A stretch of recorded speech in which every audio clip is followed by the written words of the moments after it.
Au cœur de l'Afrique, David Livingstone rencontra des caravanes d'esclaves enchaînés les uns aux autres qu'un marchand emmenait vers la côte pour les vendre.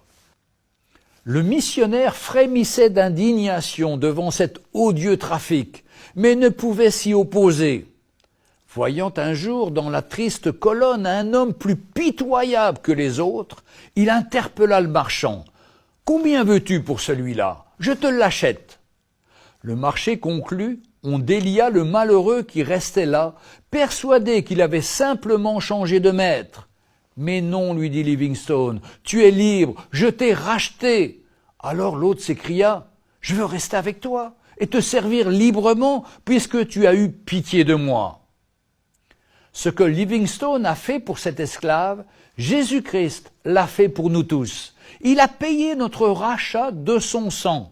C'est pourquoi nous le servons, non plus dans un esprit de servitude, mais librement, par amour et par reconnaissance. Voici la promesse contenue dans le livre de l'épître de Paul aux Galates, chapitre 4, verset 7. « Ainsi tu n'es plus esclave, mais fils.